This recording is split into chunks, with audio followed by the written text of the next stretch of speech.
தனது வாழ்க்கை சிக்கல்களிலிருந்து மீண்டு எழுவேன் என நடிகர் ஜெயம் ரவி தெரிவித்துள்ளார். சொந்த வாழ்க்கையில் ஏற்பட்ட சில பிரச்சனைகளை முறியடித்து எழுச்சியுடன் மீண்டு வருவேன் என்று நிகழ்ச்சி ஒன்றில் பங்கேற்று பேசிய அவர் தெரிவித்துள்ளார். ஒரு சில வருடங்கள் தொடர் தோல்விகளை சந்தித்த அனுபவம் இருந்ததாகவும், ஆனால் அடுத்த சில வருடங்களில் 3 ஹிட் படங்களை கொடுத்ததாகவும் குறிப்பிட்டுள்ள அவர் அதன் பின்னர் தான் மீண்டு எழுந்ததாகவும் தெரிவித்துள்ளார். அதேபோல் இந்த ஆண்டும் முடங்கிவிடாமல் எழுந்து வருவேன் என்றும் ஜெயம் ரவி உறுதிபட தெரிவித்துள்ளார். எனக்கு வந்துட்டு ஒரு 2014 இந்த மாதிரி கொஞ்சம் ஒரு தோல்வியான ஒரு டைம் இருந்தது. 3 வருஷம் ஒரே படம் பண்ணேன். அதுக்கப்புறம் என்னால் ஒரு இன்டர்வியூ கூட கொடுக்க முடியல. ஏன்னா ஒரு லுக் இருந்தது, அந்த ஒரு மாயையில் என்னை அப்படியே வச்சுருந்தாங்க. அதுக்கப்புறம் எனக்கு ஒரு மாதிரி கொஞ்சம் கஷ்டமாக இருந்தது. என்னடா இப்படி இருக்கேன்னு, படமும் சரியாக போல, தோல்வி அடைஞ்சுது.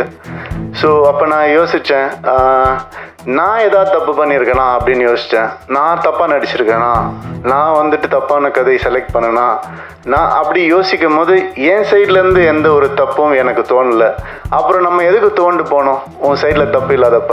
அடுத்த வருஷமே 3 ஹிட்டு ஒரே வருஷம், ரோமியோ ஜூலியட், பூலோகம், தனி ஒருவன், 3 ஹிட்டு கொடுத்தேன் நான். அது வந்துட்டு ஏன் அப்படின்னா அந்த ரியலைசேஷன் தான். வெற்றிக்கும் தோல்விக்கும் பெரிய டிஃப்ரென்ஸ் இல்லை. ஒருத்தர் தோற்று போய் துவண்டு போய் கீழே விழுந்துட்டாங்கன்னா அவர் தோல்வி அடைஞ்சவர்னு சொல்கிறோம். அது கிடையாது. அவர் திருப்பி எந்திரிக்காமல் இருந்தால் தான் அவர் தோல்வி அடைஞ்சவர். திருப்பி எந்திரிச்சிட்டாருன்னா அவர் தோல்வியே கிடையாது. இந்த வருஷம் நான் திருப்பி எந்திரிப்பேன்னு சொல்ல வரேன், வேற ஒன்றும் இல்லை. Thank you so much. என்றும் உங்களுடன் மை இந்தியா. முக்கிய செய்திகளை உடனுக்குடன் தெரிந்து கொள்ள சப்ஸ்கிரைப் பண்ணுங்க, பெல் பட்டனை பிரஸ் பண்ணுங்க. என்றும் உங்களுடன் மை இந்தியா.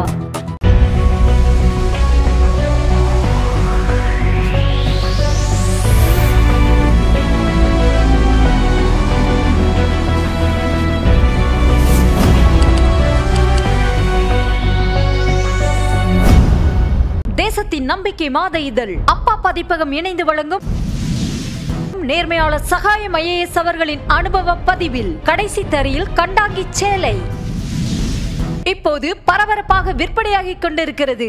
சென்னை புத்தக கண்காட்சியில் கிடைக்கின்றது.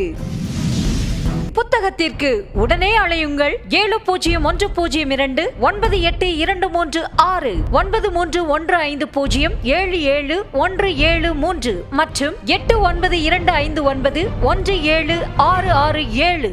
கடைசி தரையில் கண்டாங்கி சேலை.